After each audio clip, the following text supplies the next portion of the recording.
Service Lab is a community of service design doers and the service design curious. We meet up every few months to share our learnings with each other. Excited to introduce the topic of the evening, which is designing sex education. So we've got these three brilliant speakers speaking about their experience with design and sex education. For Matilda, she runs Split Banana, who provide relationship and sex education in schools. Sachin is talking about Blueheart, which is a relationship and sex therapy app, the relationship and sex therapy app, in fact. And he's going to be talking about the challenges of a business to consumer sex therapy app and what designing and building that product's been like. And then Sarah Drummond is also here, and I know Sarah because she co-founded Snook, and she's also the director of Good Services. And then tonight she's actually talking about Don't Say Gay and Section 28, which is the law that banned the teaching of homosexuality in schools. And yeah, I just think it's a particularly special topic because it's Pride Month, and it feels especially important to reflect on how far we've come with sex education and how far we still have to go. Matilda will kick off, followed by Sachin, followed by Sarah, and you will have time to ask these speakers questions. So as you're listening to the talks, have a think about what your burning questions are, and then afterwards we'll have a wrap up and a thank you. And yeah, I will now hand over to Charlie, who will introduce our first amazing speaker. So Matilda Lawrence is director at Split Banana. Matilda designs and delivers RSE through creative workshops with young people and by training education. Before Split Banana, she worked as a service designer at Snook and completed the Year Here Fellowship in Social Innovation. And she's going to be talking all about designing sex ed that's inclusive and relevant. So I'll pass over to Matilda. Hi everyone, lovely to see you this evening. My name is Matilda, my pronouns are she, her, and I'm director of Split Banana. In terms of visual description, I am a white woman, I have glasses on and blonde hair, and I'm wearing a pink top. I don't have a very interesting background, it's pretty plain, to be honest. So I'm just going to share my screen. Just while I'm introducing a little bit about Split Banana, if everyone could get themselves something to write with and on, because we're going to need it in a bit. It's also fine if you want to do this digitally or in your head, but a piece of pen and paper is always nice. So before we start, or before I kind of start the talk today, I want to set a respectful space for the session. So this is something we do at the beginning of every interaction, whether it's with young people or adults, and we call it a respectful space as opposed to a safe space, because we cannot promise young people a completely safe space all of the time. We cannot control when offensive or hurtful things are said, but we can control how we react to them. So I'm just going to read out the guidelines as if we were a room of young people together. So first of all, there are no silly questions. I really encourage you to ask anything and everything. Curiosity is a brilliant thing. This is a brave place to make a mistake, so we are all learning here together today. Please be open to new ideas. So perhaps some of the things I'll share are totally new to you, perhaps they're less new, but take time to reflect on how the information makes you feel. It's fine to feel awkward or laugh. Sometimes these topics can feel a little bit unfamiliar, but we never laugh at each other. Your impact is more important than your intentions. So this is something we refer back to a lot within sessions. This means that if someone says something or does something which upsets somebody, it's actually the impact that counts, not whether they intended to or not. So it's really important to kind of listen and understand when that happens. Discriminatory language and behavior will not be tolerated. We're not going to be debating the validity of someone's experience, existence, or identity. Take space, make space. This is your valuable time you're spending here this evening. So soak it up, ask everything you can, but also make space for others who might not feel as confident to speak up. And then lastly, you never have to share anything personal or answer a personal question. That is not what this session is about. And if there's anything else that will help you to feel comfortable in this space, then please do add it into the chat. So we are a social enterprise that delivers RSE that is inclusive and relevant. By inclusive, we mean representative of all people. And by relevant, we mean learning about things which actually relate to what young people are experiencing and exposed to. So we deliver our mission by running workshops with young people. These are within schools, but also in youth clubs and other community spaces on a full range of topics.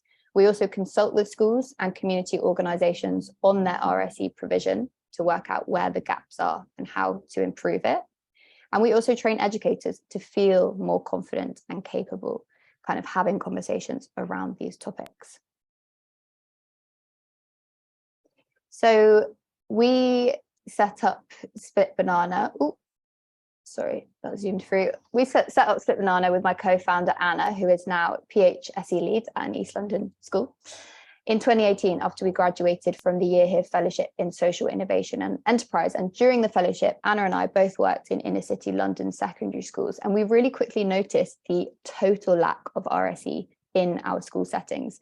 This was alongside overhearing anti-LGBTQIA+ language in classrooms, hearing like really concerning conversations about consent between sixth formers, and then also seeing the impact of things like sexting and revenge porn. So going back to school and realizing that sex education was just as bad as when we were 16, which had been a decade previously, was quite a profound moment for both of us. And it made us think about the ripple effects that this lack of support around relationships and sex had in our own lives. So things like being body shamed, being catcalled on the street, being pressured into sexting, experiencing unwanted touching, and being in and supporting friends in abusive relationships. And this is actually a pretty standard example of how a lack of quality RSE can impact a young person.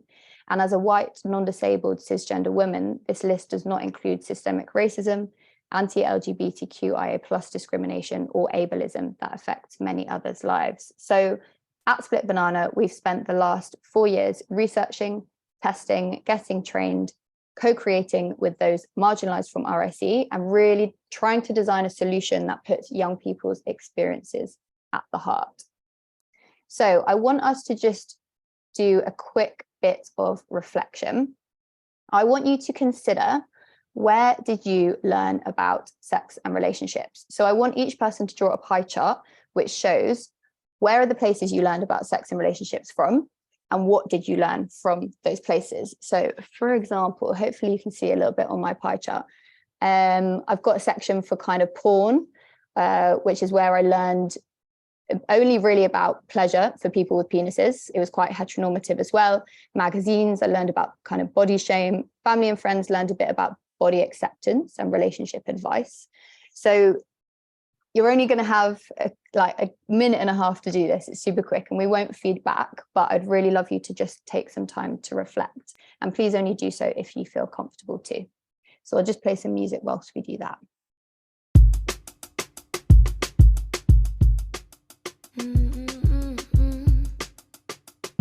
Yeah.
Okay, I know that was super quick. I'm sure you'll probably have only got a chance to start that, but I really hope you continue it afterwards.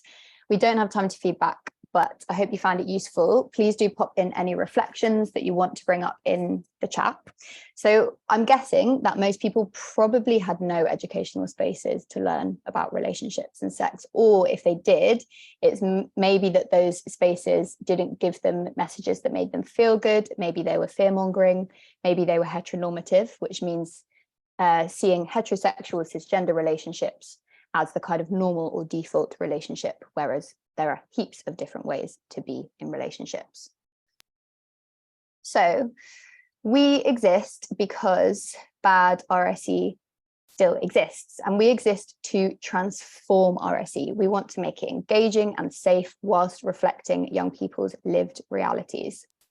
We also exist because on a wider scale, there are a lot of connected issues. Things like 70% of young people not feeling prepared for their first sexual experience, trans folk experiencing regular hate crimes, which is exacerbated by our government and media, who are creating an increasingly hostile environment for trans people, and 2/3 of young men reporting feeling pressured to display hypermasculine behaviour. And we've seen recently how young men can be radicalised by misogynistic influences. So we believe that so much of this can be prevented with quality, comprehensive relationship and sex education. And then on the positive side of why we exist, quality RSE has long-term transformative results, things like lowered homophobic bullying, a greater recognition of gender identity, and prevention of child sex abuse, amongst much, much more. And here is, not only the evidence that shows this, we hear positive stories every week through our workshops with young people. Young people really crave spaces where they're able to talk openly about topics which are affecting them on a daily basis. So things like body image, identity, relationships, consent, and more. Comprehensive RSE doesn't only keep young people safe, but it helps them to understand and respect their minds, their bodies, and each other. It means they're so much more likely to have experiences that are filled with respect and joy. So how do we ensure that our workshops do this? I want you to take another quick look at your pie chart and consider, what do you wish you'd known? So this was our design question when creating content for Split Banana. Yes, we were using the government guidelines as a foundation. For anyone who doesn't know, RSE was made compulsory in 2020 for the first time, and the curriculum was updated. The previous update to that was the year 2000, which is pretty shocking. But there's also a huge amount that the government guidelines miss out on. For example, there's no mention of pleasure on the entire curriculum, but how can you talk about consent without an understanding of what feels pleasant versus unpleasant, comfortable versus uncomfortable? It was essential for us that other voices informed and developed our content, because my co-founder and I shared a similar perspective and lived experience. We were not able to know what other communities had wished they'd known about sex and relationships growing up. So before we set up, and ever since, we've run regular What I Wish I'd Known workshops, co-creation workshops with groups of people who've traditionally been marginalized from the RSE curriculum. So on screen right now, there's some images of some of those workshops in action. And some of them we've run have been with the LGBTQIA+ community, women and non-binary people of color, people who experience vulval pain conditions like vaginismus and vulvodynia, and also the disabled community. In these workshops, we follow a reflect, explore, ideate framework. So with reflection, this gives people a chance to really consider their personal experiences. So that's what I did with the pie chart activity with you. We also use things like free writing, so really starting with that I. Explore gives people a chance to actually zoom in on specific topics in small talking groups. So for example, in our What I Wish I'd Known with disabled people, they were really keen to talk about lack of access to contraception. And then ideate gives people a chance to think about practical ways we can then include all these key elements into our workshop. So for this, we use post-it noting activities and also writing letters to people's future selves, which we can then actually bring into classrooms as inspiration for young people. So one of the insights that has come out of multiple workshops that I'd like to share with you, there's so many insights, but I've only got time for one today, is this: sex isn't just penis and vagina. There are so many more ways to have sex that young people need to be informed about. It's really important we have an expanded definition of sex that isn't just the kind of traditional one we were maybe given when we were at school. So we would use this language when explaining sex with young people. Intercourse is anything penetrative when something goes into someone, and outcourse is anything else that happens on the external body. And for a long time, people have called this foreplay, but that still suggests that intercourse is the end goal. Whereas lots of people only have outcourse sex, or prefer it. This might be because they're in a queer relationship, someone might have a disability, a vulval pain condition, or it might just be because people find it more pleasant to have outcourse sex. So this language is, not only more inclusive, inclusive of various people's experiences, but it also allows us to demonstrate that all types of sex require consent and consideration of sexual health, not just penis and vagina sex. If you'd like to find out more about our What I Wish I'd Known workshops and co-creation methods, you can visit our websites. But considering your pie charts kind of for the final time, I'm sure we can all agree that we hope the next generation receives a better relationship and sex education than we did. So I wanted to end with some things you can do to improve conversations around RSE. So maybe you're a parent, you might be another adult in a young person's life, or you might work with young people in an educational setting. Whatever the case, the more adults that are able to model an open, non-judgmental attitude to RSE topics, the better. So here are some of our top tips. I'm going to run through them quickly. First of all, get clued up on RSE topics. Most of us won't have had a comprehensive RSE, so I'm sure there's probably a lot of learning and unlearning to do. We have heaps of resources on our website. Secondly, create a respectful space. This is relevant for any workshop you might run with young people. It protects everyone and ensures a productive learning environment. Next, involve young people's voices in your work. Really ask them what they want to learn and how. This increases ownership and engagement. Set positive examples, for example, by modeling consent, by asking a younger family member if they'd like to hug before doing so. Start conversations by referencing things that might be happening in the news, social media, or pop culture. There are so many different points to jump off from. Love Island and body image, for example, as a conversation. Treat all questions with respect. If you lean into questions and you show you're not embarrassed to answer them, this can remove shame and stigma. And if you ever don't know the answer to a question, just say you don't know and that you'll go away and find out more information and get back to them. Ensure no judgment, because judgment means that a young person might shut down and might be less likely to speak up in future. Use accurate and inclusive language when talking about bodies and sex. This means that young people are then equipped with language to be able to name appropriate/inappropriate touch and to seek further support. And then lastly, support LGBTQIA+ inclusive RSE. This is under attack at the moment and has become totally politicized. We cannot have a repeat of Section 28, which Sarah is going to cover in her talk. I really encourage you to support organizations like ours who are fighting for young people's rights to inclusive RSE. So thank you everyone for listening. I think we're going to have some time for questions, but I just wanted to share our contact details in case anyone wants to get in touch. Remember, we run student workshops, we train educators, including professionals that work with young people but are not teachers. So please do follow us on social media to keep up to date with our fight for inclusive RSE. That was utterly phenomenal. Big round of applause. Thank you so much. Thank you.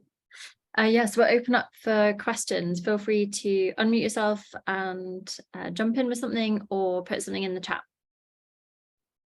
I'll give it a couple of seconds for people to think, and if not, I might have some questions up my sleeve as well. Hi, I'm Rachel. One thing, that was a really amazing talk. It was super interesting. I have a quick question. So when I know that you've been doing a lot of work in schools, but when I think about what I've been through and then also talk to my friends, a lot of us find that talking about this sort of stuff in schools, or also, if you go to a sexual clinic, can be really awkward due to things that have happened in the past or just being around certain groups of people. Have you done any research into where the best environments for people that are outside of those environments, or are you not really looked into that yet? Yeah, good question. I think we follow like a trauma-informed approach when it comes to delivering sex education. There's a really great guide by Cardia, which is all about trauma-informed sex education, and that is meant to, always assume that there might be an experience of trauma in the room, and always ensure that you have like spaces and you're equipped to deal with that if so. So I guess there's a little bit about that we do even within schools and youth spaces. But in terms of spaces for adults to kind of get together and talk about sex in a more open way, we haven't got the capacity for this right now, but I do think it's a really brilliant idea. So you can always reach out to us after if you have any suggestions or want to kind of collaborate on anything. That's great. Thank you so much. Thank you. We've got a couple of questions that have come up in the chat. So we got one from Sarah. Have you ever experienced parent or teacher pushback in doing your work? Yes, not a huge amount, to be fair.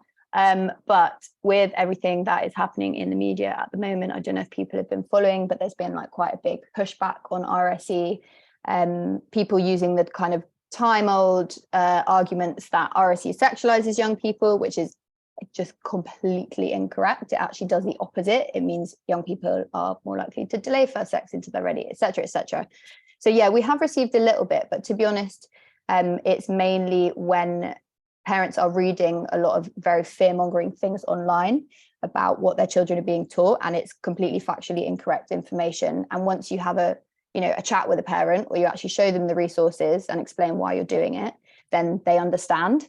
They do basically want what's best for their child. But I think a lot of things around gender at the moment are being completely politicized, and that's why parents are pushing back a little. But most schools are totally on board with what we're doing. Amazing, thanks so much. We've got 2 questions in the chat, but we've also got a hand up. Josh, do you want to jump straight in? Oh, thank you very much. Thank you again. That was an amazing talk. I wanted to ask on the back of the previous question regarding parents, about if you found difficulty when it came to discussing stuff with regards to religion and stuff like that in schools, and what that kind of intersection looked like from your perspective. Yeah, great question. So it's really important that as kind of relationship and sex educators, we're always thinking about the different religions and backgrounds and cultures and different approaches to this work and opinions that will be in the room. Parents have the right to withdraw their child from relationship and sex education up until the child is 2 terms before their 16th birthday. So if they ever kind of disagree with anything on a religious grounding, they can do that, but then the school should provide catch-up education if the child wants to opt back in. So I would say like best thing to do in that situation is be really transparent about the curriculum, lead with the outcomes, why it's so important young people know this, and just really try and get them on board basically in various ways to show them how important, show evidence, show case studies and testimonials, and just try and get them on board if you can. Then we've got time for 2 more questions. Matt, I'm going to choose your latest question, but I'm going to first go to Cara. So Cara's question was around, would you be able to share a little bit more around your co-creation methods, particularly thinking about working with young people, and wondering if you've done any work on parent-teacher needs also?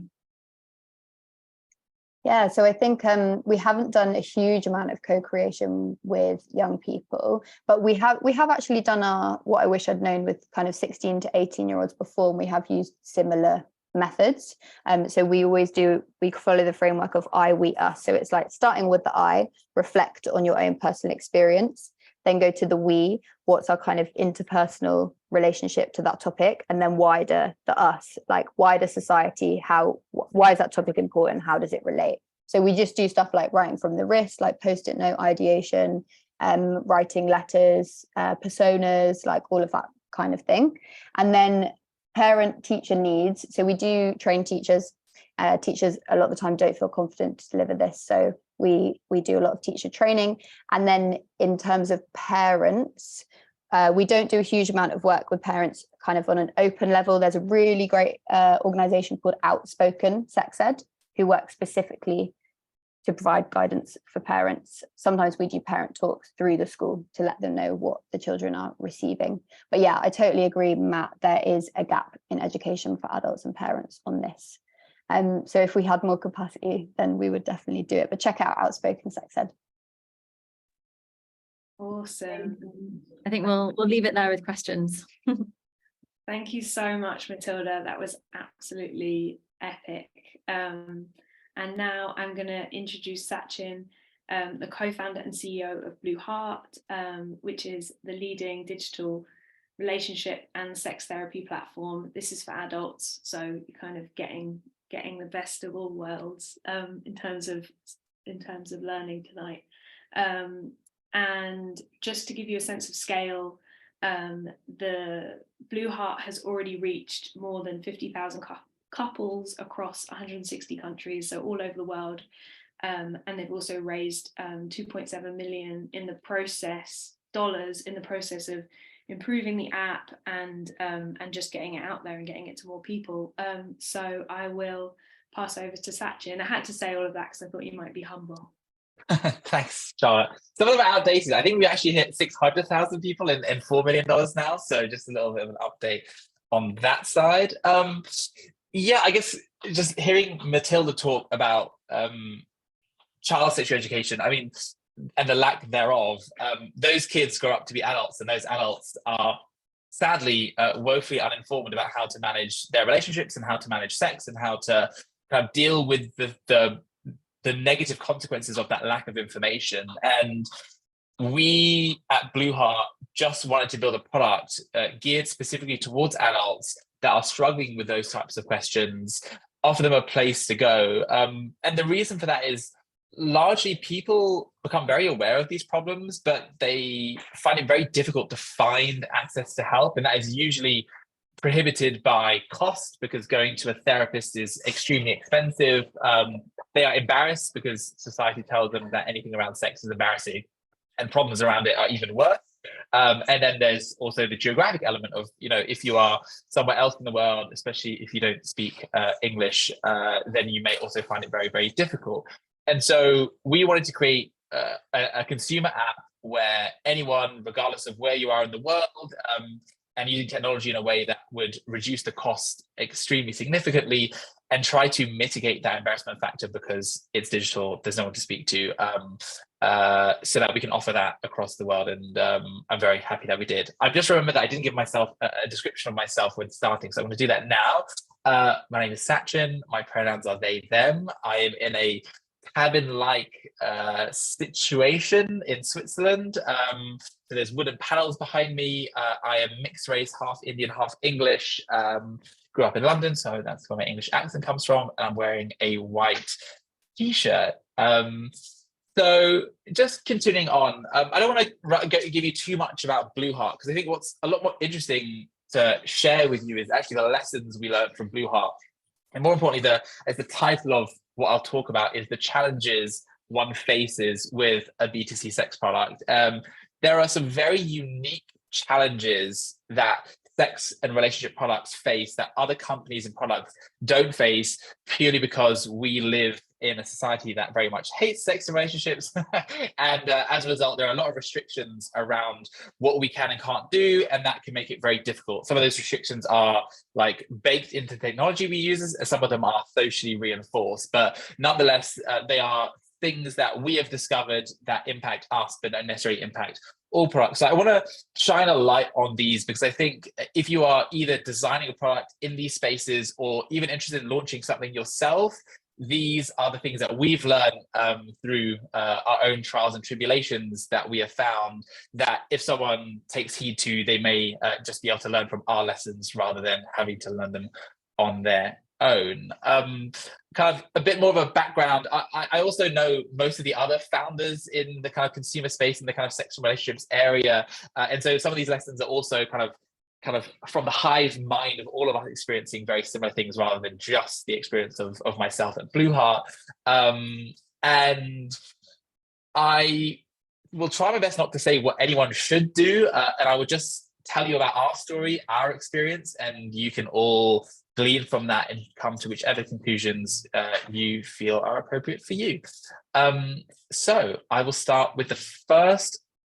This difficulty with sex and relationship products is the lack of availability for businesses. So in our space, let's call that insurance. So a very typical thing people in the broader health tech world do is they launch a direct-to-consumer business. They find out that it's really hard to grow that business because getting people to come onto health products is extremely challenging. The costs are very high. We'll come onto the reasons why later in my talk. Charlotte's nodding her head, being like, yeah, done that before. And then people pivot to business. They're like, if we can just sell to one insurer, we can at least cover our costs and we've got a solid business. Now, that doesn't always work for all health products, but it is a strategy that a lot of people employ.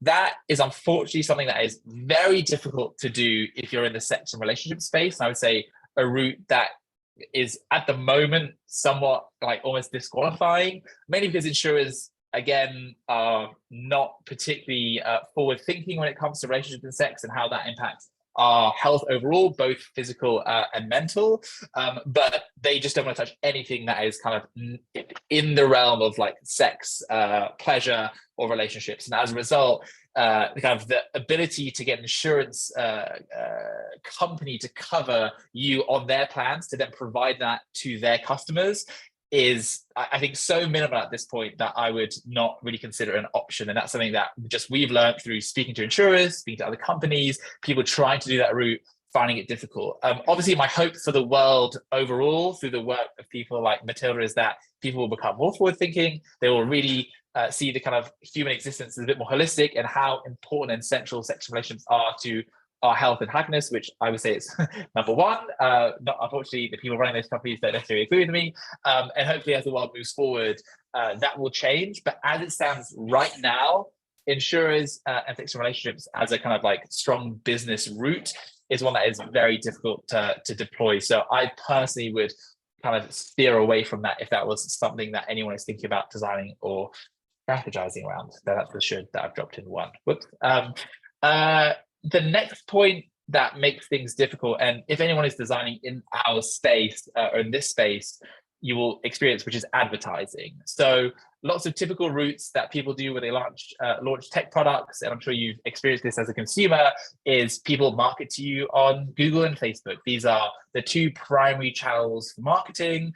And if you are launching a product that is involved in sex or relationships, there will be challenges because the kind of they've taken a leaf out of the government guidelines book that Matilda mentioned, but pleasure is the illegal word of the day. They hate pleasure. They don't want humans to have pleasure. Why would they? It's obviously a terrible thing. And so anything to do with pleasure, you are just banned. And the unfortunate thing about Google and Facebook is that the systems they use to moderate their content are automated. So even if by the letter of their own laws, which are extremely gray and vague in this area, even if you stick to those, you can still get banned. I mean, we've had ads running for 3 to 4 months that then get auto banned.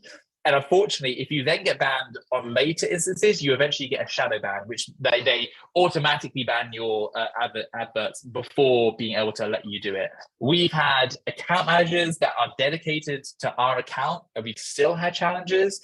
And that is something that is endemic because, one, the rules around sex and relationships and advertising those types of services are very gray. And to be honest, like there is good reason for why they're gray and why they're quite tight, is because there's a very difficult line between marketing educational sexual products like we try to do to help people and marketing like other products like child pornography, which you would have to create rules to distinguish between them. And they have tried to employ those, but like I said, it's a very gray area. Usually we get things taken off, but it is very difficult to kind of work with that. And so thinking about design and how you may intend to grow your product, like I would really urge people to think what channels are appropriate for them, because the typical larger channels, which you may have used in like other business that you're involved in, may be either very prohibitive and very challenging to use if you're involved in sexual relationships, which has very, very much been our experience, in which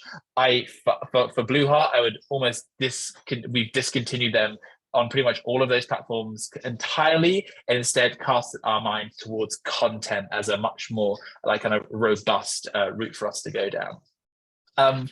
Now, I mentioned a little bit earlier that it's very difficult to grow healthcare products, and the reason we've come to conclude why that is a general lack of virality around one's health. So typically when we think about health, we think about privacy concerns.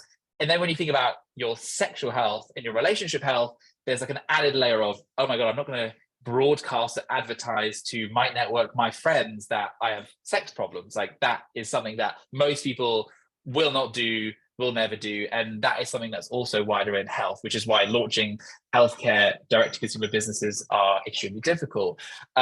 In sex, they're even more difficult. And without virality, it's very, very hard to scale those businesses into like the larger echelons that you may want to do. And kind of one of the kind of key pieces of data that brought us to that conclusion is we had people who they would say, you have saved my marriage. They could not be happier that we exist. They could not be happy with the team. They could not be more in love with the product. But when we ask them whether they tell their friends or family, they still say, I would never tell my friends or family because there is just too much stigma, too much embarrassment. They will not say. And if the people that love our product that much won't tell someone else, there is just a challenge there about how you get your product to spread.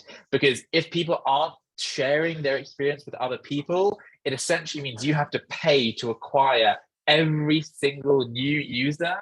And that becomes very expensive very quickly.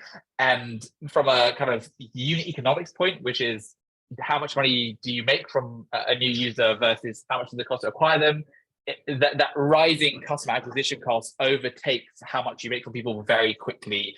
And you can't run a loss on those economics for very long before the company goes under, which is, to be honest with you, the typical reason a lot of these companies fail and go under is because of that problem, which is they have to pay to acquire people, and those economics come out of whack very quickly, especially if you're relying on things like performance advertising, which a lot of people are. The final point, which this is a piece that we kind of gleaned from other people, and a reason why we steered away from it, which is there are some challenges community building. So let's take a product like Blueheart as an example. If you want to build a community around people that have issues around sex or in their relationship, that seems like a very valuable thing to do. Like talking to someone else who's experiencing the same thing as you is an incredibly powerful tool, and one that we at Blueheart were really excited to do, because some of the most kind of helpful conversations I had weren't with a sex therapist, they were with someone experiencing the same things as me, because you just immediately understand where the other person's at, and that can be extremely valuable. The very big challenge, again, that is somewhat even more potent and unique to the sexual relationship space, is you will be an absolute magnet for trolls. They are looking for people who are vulnerable, who they are sexualizing their minds, and you will be a magnet for those people. And essentially then you have a community that you need to protect and isolate from those people penetrating those communities and potentially causing real damage to people who are already in quite a difficult space. It's one of the things that we learned from another company, and one of the reasons we never really sought to connect our community very well, because we're so worried that if it went wrong and someone was able to infiltrate that and use it for nefarious means, like that is just not a risk that we were willing to take, not even with a single user.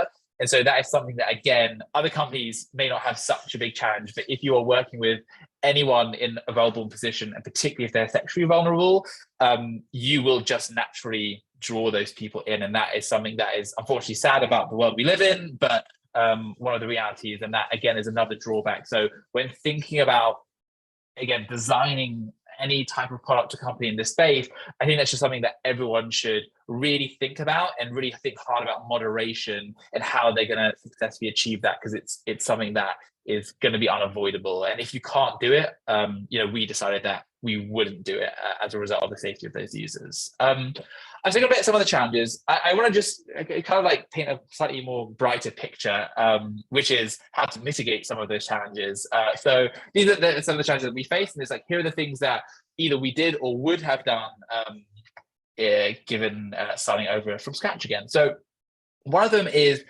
when it comes to the advertising and growth issue, we really should have built an audience first. So building an audience first is saying, we're going to go out there, and even without any product, we're just going to build a group of people that are passionate about this subject, whether that's sexual education, whether that's people who are interested in like knowing this information purely because they're just interested in it. That is fine. But just building a network of people who are engaged, because then you've at least got a platform to then market your product on. And that is growth is the most difficult thing for any new company to get through. The old adage is, first-time founders think about products, second-time founders think about growth. And the main challenges that you'll see from kind of companies going under is they are finding it difficult to grow. And so building an audience first is, I think, like a really important thing that if you can do that well, that will act as a guard against some of those difficulties on the growth side.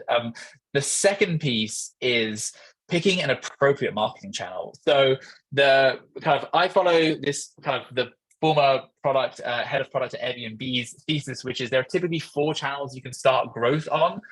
Those are content, performance marketing, so things like Facebook, Google, sales, and content.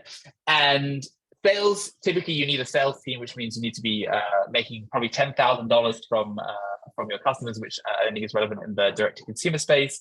And then there is performance marketing, which, like I said, there are challenges for sexual relationships, specifically performance marketing, because companies make it very difficult for us to be on them. There is virality, which is another very difficult channel for sexual relationship companies to grow on, which I mentioned before. And then there's content. And I think content is probably the most powerful channel in this space, because you can control it. I think generally people are very engaged in content around sexual education because they've had a lack of it, but it affects all our lives. But also it's just the one that doesn't have some of the other challenges, and it just fits the type of business. And I think that's what we would have picked if we could start it all over again, was so really double down on just making content and building people in that way, which means we're not kind of falling prey to the Facebook and Google gods and their somewhat shitty guidelines. So that's it. I think I've spoken for quite a long time, actually. So I am going to stop speaking and hand over to the Q&A and/or Charlotte. That was absolutely epic. Lots of war wounds. I think it's worth saying also that Blueheart is a brilliant app in terms of teaching you about things like sensate focus, and for any kind of like sex related troubles that you might have had, you can download it and give it a go, instead of only hearing about the bitter challenges of creating it. There's also a lot of useful stuff on there. So yeah, in terms of questions, so Amber has said, thinking about inclusivity, have you ever had any polyamorous users with 2+ in a relationship? And then how have you had the need to adjust your product for these types of relationships? Yeah, so we have had those instances, and to be purely honest with you, we've tried to take an approach by making the content as, like, I guess, inclusive by being ambiguous about things about partners, gender, what organs people are using, etc. But in the particular case where there are so many variations in sexual setups that it's very hard to create content for all the varieties that are out there. And so when we have those cases, we just direct them to one of our therapists, who will then either guide them by the content that's on there. They'll say, use it in this way, and change the activities to make it appropriate for them, because that was just an easier way to kind of make that a little bit scalable to start with, because making content is quite a long and difficult thing to do, to make it specific. And so that has been our patchy way of doing it. But I think in an ideal world, maybe now with ChatGPT, we can just create lots of variations, have people pick their like configuration or relationship structure, and then deliver something very bespoke to them. But right now, our bespokeness is, here's this person that can make it bespoke for you. So chat to them. But we have had those questions before, yeah. Yeah, it's still, I guess, in some ways, it's early days. Or is it early days? That was going to be my next question, and probably my final question. So if anyone's got a burning question, you can put it in the chat, and then Sachin can answer it in the chat. My final question is going to be like, where do you feel that the company might be going next with all these reflections? Yeah, so we made quite a conscious choice to not follow the kind of startup, hyper growth, billion-dollar unicorn route, and really just go basically transform it into a lifestyle business where we're saying, actually, okay, we're not going to grow at 200% every year, but we can grow 20-30% at extremely profitable rates. And so for the kind of long-term benefit of the future, I think if we were chasing the hyper growth, it would be burning through money. And I just don't think that was the right strategy for the business. And so we've taken it as a lifestyle kind of business where we're kind of happy to have it not like exist, and just have it like go through the cycles of like being just like a normal like company, rather than the kind of like wild VC startup crazy path, which is honestly like I think working really well for us. Like right now we are a profitable business, and so as a result, we have no end runway date. We can exist forever, which all of those things are kind of music to most founders' ears, because you usually, the converse of that is money's running out, we're going to die all the time. So it's a very different business, but now essentially it's kind of solidified the longevity of the business, which I think was more important than having $1 billion outcome for our investors. So that's the route we chose. Amazing. And I'm sure the investors are over the moon. Well, you know what? It also means not dying, right? So they're actually happy and trust me. So that's also good news. Absolutely. What an absolute roller coaster. Handing over to Bess to introduce Sarah. Yay, our last speaker, last but not least. So let me introduce Sarah a little bit, but because she's very experienced, so just feel free to add after this if I'm missing anything that you want to highlight. So Sarah is currently a director at the School of Good Services. She co-founded Snook and was the CEO for over 12 years. Currently, she directs a film on Section 28, a law banning the promotion of homosexuality. The law's impact went largely unnoted. So now I would like to invite you all to Sarah to share her insights and experiences regarding her work and her film on Section 28. Okay, so Sarah, the floor is yours. Thank you. Yeah, so my name's Sarah. My pronouns are she, her, or they. I have a black background behind me. I have sort of bobbish brownie with blonde highlight hair. I'm a white person, and I have brown eyes, and I'm wearing a sort of white jacket. But let's just kick off with a little song, I think. The aim of this government is to make everyone as miserable as possible. Shut up already.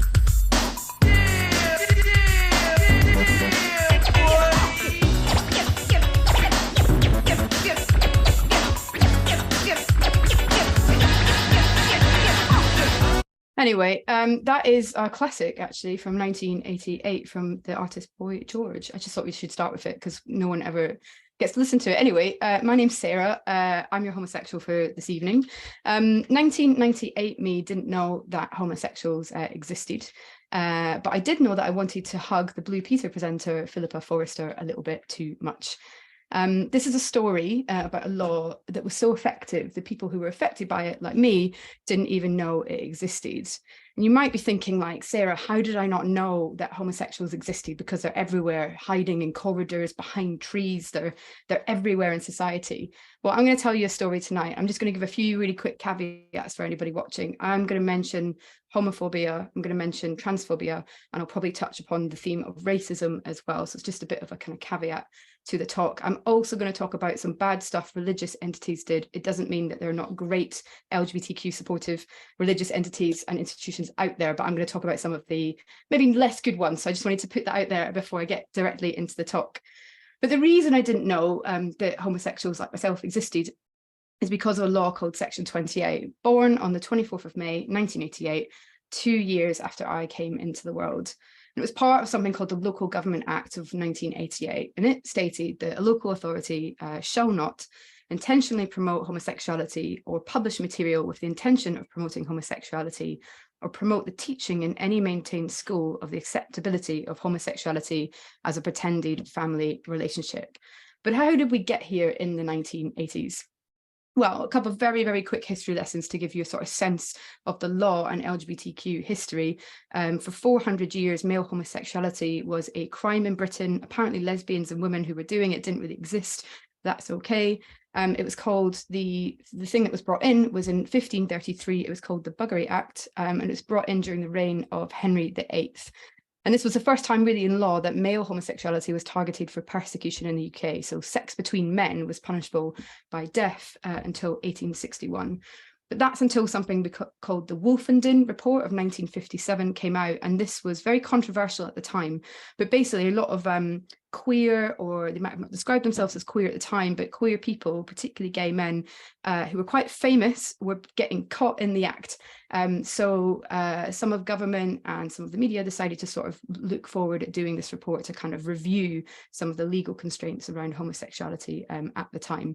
The report was published. Famously, a lot of people think Wolfenden's son was actually a gay man himself, so that's why he did it. He was a British educationalist. And it was sort of put aside and really arguing that we shouldn't really intervene in acts of morality, even if they're conducted in private. And yeah, it was put aside, but the Times newspaper sort of called it back up after more gay men were getting arrested, like J.B. Priestley and others. And something called the Homosexual Law Reform Society was formed shortly.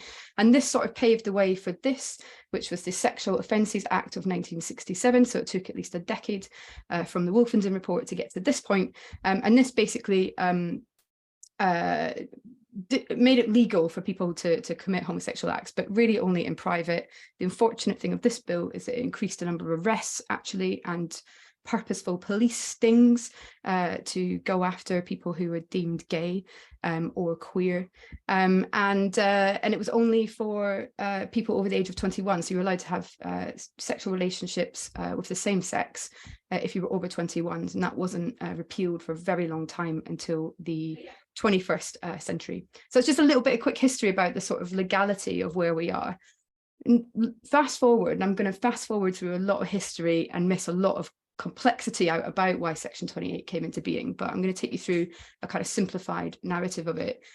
Being gay in the 80s wasn't easy. Homosexuality, despite being somewhat decriminalised in 1967, people still had a very bad view of what we might think of as, at the time, lesbian and gay people. The British Social Attitudes Study found that 3/4 of the population thought that homosexuality was always or mostly wrong. The devastating AIDS epidemic in the 1980s furthered this perception. The media pushed the narrative, I should say the right-wing media pushed the narrative, that sexual orientation played a factor in the spread of the disease. The right-wing media dubbed AIDS a gay plague being dealt out for sinful lifestyles. This is a man called Terry Sanderson. He spent 25 years documenting newspapers' anti-gay slurs, and this is just a little bit of his documentation to give you a flavour of how rife the homophobia was in mainstream right-wing press. I don't need to say too much, but I should describe what it says on the screen for anyone that needs me to. This says gas gays, says Tories. AIDS, this human cesspit. It was so bad that the Sun even mocked up an image of a religious man with the title, "I'd shoot my son if he had AIDS, says Vicar." And we see on the screen a mocked up picture of a farmer holding a gun, presumably to his son's chest. These headlines continued well into the mid-1980s and even into the 1990s. It was pretty homophobic. There's many threads as to why Section 28 came into being, but tonight I'm going to focus on the story of the borough of Haringey in London, where it was a tinderbox for this law. In 1985, the man that we see on the screen here under a sign that says Haringey Council, defending your services, he became the first Black leader of a local authority in Haringey Council. And he set out on a path to radically reform council services and tackle discrimination of all kinds, and not just homophobia, but racism and ableism as well. He formed something called the Haringey Lesbian and Gay Unit, which was the first of its kind in the country. I have a very simple flowchart on the screen of their strategy, which I wish all strategies would be on one page on A4 pieces of paper. And they had founding members including human rights campaigner Femi Otitoju and Kirsten Hearn, who was an amazing disabilities rights campaigner who still live in the borough of Haringey to this day. Both had come from an organisation called the Greater London Council, which was a top-tier London authority, which had been dubbed the loony left by the press for all of their quite holistic anti-discrimination work. And even though that was closed down by Margaret Thatcher because they didn't want the loony left messing with local authority politics, a lot of the fantastic work that they did went through the likes of Femi and Kirsten into local authorities. One of the key strategic policies from the Haringey Lesbian and Gay Unit was called positive images. And it was not just asking the world to be nice to a stigmatized group. It was about challenging heterosexism and the belief that normal relationships and families were only based around a man and a woman. One of their approaches was to write to school head teachers to promote positive images. This document was leaked to parents and the press about what was happening in Haringey, and a moral panic ensued. What you see on the screen here is a picture of a girl sitting between two men eating a lollipop. This is a Swedish book called Jenny Lives with Eric and Martin by Susanne Bosch. It's published in 1983 and only 3,000 copies were printed into English translation. The picture book tells the story of Jenny, who lives with her father and his boyfriend. The book was one of the first children's books to outrightly show homosexuality. In September 1986, the right-wing press reports that the book is being given to children to promote lesbian and gay lifestyles. They focus on this one image, which is deemed by the press and MPs to be pornographic. This causes national outrage, and the Education Secretary Kenneth Baker calls for the book to be banned. The truth was that the book was only available through the Labour-sponsored Inner London Education Authority Library and only accessible to teachers as a resource. It's quite funny, actually. Susanne Bosch was interviewed 20 years later, who was completely dumbstruck by the response, saying that perhaps the freedom of Swedish nudity hadn't quite translated into a more prudish British culture. Lots of headlines like this came out: Bernie's kids get lessons in gay love. And on the back of this, a group of local parents complained and set up the Parents' Rights Group to resist the positive images policy. A Conservative councillor called Peter Murphy proposed a motion for a council meeting in October 1986 to ban the teaching of homosexual education for fear of turning children gay, or as Matilda spoke earlier, of over-sexualising them. Just going to play you a little clip to get you a sense of the tinderbox that was happening. This is a clip from Wednesday, the 5th of November 1986, when all this comes to a head at the Civic Centre in Haringey. The scenes in the council chamber degenerated into chaos just as soon as the debate began. Protesters, gay and lesbian rights activists in the public gallery began hurling abuse just as soon as the parents' rights groups began to voice their opposition to Haringey Council's policy of introducing a positive image for the homosexual community into the classrooms. Nobody emerged with a positive image as eggs were thrown from the public gallery. One of them hit a Tory councillor, who responded by throwing the remains of the egg and a cushion at the chairman's bench. Yeah, he threw a cushion back to someone, and I actually have. I'm one of the only 2 or 3 people in the world to have the footage of the actual council meeting that we're hopefully going to put in the film. And we get full image of the cushion being thrown by the Tory councillor. It's amazing. I want to backtrack a little bit because I want to really piece together how moral panics happen when media and lobbyist organisations work together. This is a picture of the nationwide Festival of Light from the 1970s. It was a short-lived grassroots movement formed by British Christians concerned about the rise of permissive society and social changes in English society, and really kind of set up to oppose what they called pornography and moral pollution. According to their official history written by John Capon, the organisation's genesis was in November 1970 when a young couple, Peter and Janet Hill, returned to England after 4 years as evangelical Baptist missionaries in India. The Hills say that they experienced a serious sense of culture shock when they returned. Raymond Johnson became the first-time full director of the nationwide Festival of Light. And this is one of the, we see on the screen, a big Trafalgar Square sort of march and singing songs and being happy and stuff like this. Johnson's first action upon taking up the role of director was to publish in 1975 a pamphlet called Truth in Love, the Christian and Homosexual Condition. He said in the pamphlet that homosexuality was perverting the natural and proper use of the body in marriage, and confuses those relationships on which family life is based. It misuses organs and orifices intended for other functions and is thus an attack on their proper use, and that this damages the accepted pattern of the family unit, which is the foundation of all human societies. 3 years later, in 1978, Johnson then delivered London lectures in contemporary Christianity. He said that we need a renewed sensitivity to the attacks on the family, the distortion of the family pattern that challenges to the family and the various influences which make for the erosion of the family ethic. We must do our homework. The Festival of Light is a service organisation dedicated to isolate and identify these forces and document their activities. The government must be pressed by every legitimate means to consider all new legislation in light of its impact on the family. Johnson then published these lectures in 1979 under the title on the screen, Who Needs the Family?, and went on to take the nationwide Festival of Light into a lobbyist and research organisation called CARE, which stands for the Christian Action, Research and Education, with the title of For the Family Always Understood. This is very kind of important historical context to Section 28. In 1986, just before Johnson passed away, he approached a woman called Rachel Tingle and said, Rachel, there are things going on in London we need to take a look at, and I'd like you to go and do a 3-month research project on it. Rachel said she decided to do it, and she produced this short report called Gay Lessons, How Public Funds Are Used to Promote Homosexuality Among Children and Young People. And on publication, she was asked to go to a backbench all-party Lords and Commons Family and Child Protection Group session. And that group was being chaired by an MP called Dame Jill Knight from the mid-70s, and she met her in August 1986. This behind-the-scenes lobbying and politically and right-wing media-induced culture war was reignited previous political attempts that had been made by other conservative politicians to bring in a form of censorship in education around LGBT in education. And who we've seen on the screen here now is a woman wearing very clown-based makeup, I would say is the best way for me to describe it. Brought it upon herself to bring this debate back into Parliament and used letters that had been written by the Parents' Rights Group in Haringey to make her point. And she had a belief from this lobbying and from Rachel Tingle's report that the law must be strengthened, not just to protect the child, but to protect the notion of family. And she had a very moralised view of the family.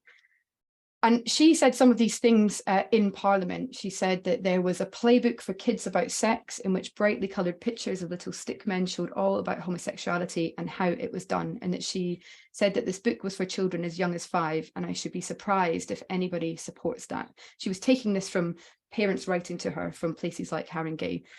What's on the screen now is a picture of the playbook for kids about sex. Now, it isn't amazingly named. In the LGBTQ community, we had a habit of naming things maybe a little bit strangely. But this book was illustrated by a great person called Marcia Quackenbush in 1982. And the picture in question is the one that says homosexual with 2 lovely men holding pot plants holding hands. There was a lot of lies told in Parliament. In 1987, the general election came about and foiled Dame Jill Knight's plans to bring her bill forward, but the debate about LGBT education became the central component of the Conservative government's campaign approach in the 1987 election. The Conservative Party were fully stoking a culture war. And let's remember, controlling education was a fundamental part of Thatcher's politics. She knew the way to craft a society who you want to see is to do it through school education. This is her at the 1987 Conservative Party conference. Children who need to be taught to respect traditional moral values are being taught that they have an inalienable right to be gay. All of those children are being cheated of a sound start in life. Yes, cheated. You could say that Section 28 wasn't the only thing that actually stopped young people from getting access to LGBTQ positive role models in education. Actually, in 1986, there was another amendment to the education bill by the Conservative government, which put the role of making decisions about the curriculum for sex education in the hands of school boards. And of course, when you've got lots of things to do as a school, sex education is probably going to fall right to the bottom, and also at the time was run by probably quite a lot of conservative thinking individuals. So it's not just what Margaret Thatcher did around Section 28 that inhibited people getting access. There was also a lot of adaptations to laws in the lead up to it. But Section 28 really was, I guess, the cherry on the cake that pissed off LGBTQ people. All that was left really after this was to find a vehicle to put this homophobia into. And along comes the perfectly timed Local Government Act, where newcomer Tory MP David Wiltshire, also one of those MPs that was involved in the expense scandal, probably won't surprise you, inputs an amendment known as Clause 27 to the local government. We later come to know this as Section 28. So I'm just going to finish off with a bit of what happened after that. That gives you a context of how quickly and how insidiously the media and government and politics can work together to bring forward homophobic and now transphobic laws. Many of the people I've interviewed who were activists against Section 28 talk about a similar moment a week before Christmas in 1987, where the main debates around this clause took place. Peter Scott Presland on the right and Lisa Power on the left, who are infamous and tireless LGBTQ activists, both say that they got a phone call. Peter recalls the call. He says, "There's something, Peter, that you have to take a look at, my darling. It sits between regulations on local government media relations and dog poo. It's called Clause 28. And these activists bandied together, a lot for the first time, with lesbian women and gay men working together. And I'm using those terms very carefully because that's how a lot of the activists describe it at the time. But there were fundamentally trans people involved in this fight back as well. And they fought back. This is a march in January 1988, 10,000 people coming out under the Organisation for Lesbian and Gay Action. Another march in 1988 becomes the largest ever gay and lesbian march in Britain, as it was called. In February 1988, Lesbians Against the Clause demonstrate at Piccadilly Circus. We have new organisations coming together and learning how to take this kind of political activism together. Stop the Clause comes together, which is a kind of London-based but nationwide campaign to raise money to produce support for running these kinds of forms of activism. And I've had the pleasure of sitting in archives going through all of these like incredible letters that came towards Stop the Clause over the UK. In February 1988, the biggest march ever known of the queer community came together in Manchester, where 20,000 people came together to march. It was always, it was better than using Grindr, according to most of the people that went. There was a lot of hookups as well over photocopiers and in the backs of offices of the local authority, which I've been told about. And some amazing activism on February 1988, a group of lesbian women abseiled into the Houses of Parliament. Sir Ian McKellen came out. And even on the eve of the law coming in, a group of lesbians crashed the 6 o'clock news. And this is Nicholas Witchell trying to tackle one of them to the ground as she handcuffed herself to a camera.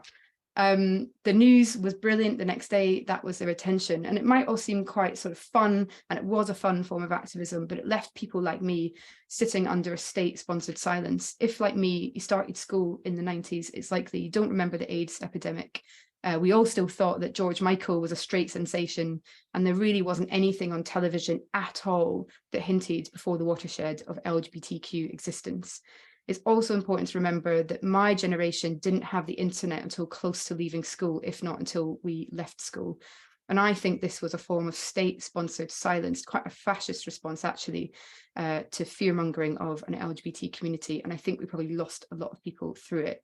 But it had a lot of damage. We had books removed from libraries, cultural activities bans, support group funding, sex education only teaching heteronormative relations, if that, gay teachers staying in the closet and not coming out, not knowing that gay people even existed, not knowing anything about our elders, not knowing how to have safe sex in the middle of an AIDS epidemic, and not knowing that trans and genderqueer people existed.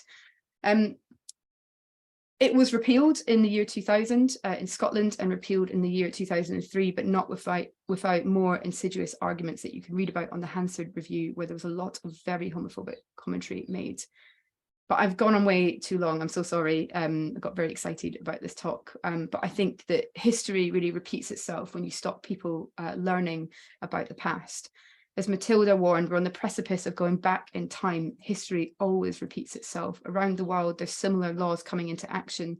Just in the last few weeks, the Florida bill from Roger DeSantis' fascist administration just extended what's been dubbed the Don't Say Gay bill to the whole of high school, effectively putting in an even harsher Section 28 over in the States. Attacks on LGBTQ plus inclusion have become an increasing focus of the far right in both the US and the UK, with conspiracy-filled social media circles decrying LGBT plus teachers as groomers and falsely accusing campaigners of child sexual abuse. In 2022, the Conservative leadership race, which gives you a taste of election politics, Nadeem Zahawi was quoted to be stoking a culture war again by referencing LGBT education as inappropriate and nonsense. Does that sound familiar to you? It does to me. So we find ourselves back here. When you lived through Section 28, or you've learned about it, and hopefully you have today in a very short period of time, you see the red flags, and before you know it, it's too late. And it isn't just politicians. People's tolerance is changing because government and media influences how we think.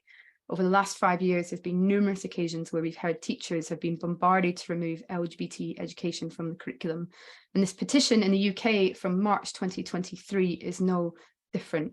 In the words of Sue Sanders, who set up LGBTQ History Month and did an immense amount of work to bring these kinds of themes into education and get us towards RSE, which is mandatory still, we should be visibilizing and utilizing LGBTQ people, not just in sex education, but across the whole curriculum. I'll stop there because I'm definitely way over time, but I hope this will help you to sit up and be a great ally in supporting, as Matilda said, LGBTQ inclusive education in schools and everywhere else. So thank you very much. That was beautiful. Yeah, that was very insightful and fascinating story. Yeah, thank you for bringing up the light to this topic, you know, from the beginning historically until nowadays, and seeing that, oh, here we go, we are repeating the same situation. Yeah, thank you very much. So it's time for Q&A. Yes. So inspiring, emotional. Does anyone have any question? Please feel free to turn the mic, or we might do like 1 or 2 questions. Yeah. I feel in light of time, it might be a good time to start wrapping up. People might need to go get their dinner. Unless there's a burning question from someone. I think it was just excellent. Yes, it was good. Okay then. Yeah, thank you so much, Sarah. So I will just start wrapping up by summarizing all the talks then. Yeah. So we started off with we started off with Matilda. So let me take my note. I don't want to miss this. So yeah, so she was introducing us to the respectful space and walking us through the methods that she used with her workshop, which is the pie chart, reflect, explore, and ideate, with the co-creation session with the people who are marginalized, and also that how she and her co-founder got inspired by the lack of RSE in school, and here they are today, and they gives us the tips which were very important. But I wanted to highlight the 2 tips, which are the inclusive language and to show your support for LGBTQIA+ community. And second one, Sachin, they talked about the challenges and how to overcome those challenges in developing the application Blueheart. So for challenges are, for example, the fact that it's very hard to get the insurance when you are in the area of the sex relationship products, and the advertising, stigmatize and embarrassment of the users sometimes when they recommend the product to their circles, and also to connect, but at the same time to protect the people within the community of the users. And to overcome the challenges would be to build the audience that are interested in the product. That would lead to the growth, and also the content is how it's the most powerful tools in the space. And also lastly, Sarah just finished the talk about the highlight the importance of learning about the past and our current situation, how around the world about the anti-LGBTQIA+ community and homosexuality, and how it affects our life without knowing it, and how that we should also reflect on the situations nowadays around the world. Yes. Thank you all the speakers so much, and I will pass this to Charlie to wrap up with the event. Amazing. Thanks so much, everyone. Thanks so much for joining us. Thank you so much to all of our wonderful speakers. Another massive round of applause. It's really a really beautiful, very emotive evening. Thanks so much for giving up a sunny evening to spend it with us. As always, we're always looking to improve our Service Lab events. If there's anything that we can do for future events to make them more inclusive, more accessible, more enjoyable, please let us know. We're also looking for event spaces. So if anyone knows of any event spaces that people are happy to donate to us, or for a small fee, we'd love to start doing some maybe in-person events soon. As always, if you have any community announcements, feel free to unmute yourself or drop something in the chat. It might be that you are looking for support, you might be looking for work, you might know of some good roles coming up. Feel free to kind of get involved with that. And last but not least, this event will be up on YouTube in a couple of weeks for more people to enjoy. And we look forward to seeing you at our next event in a couple of months' time. And thanks again from all of us. Have a really lovely evening.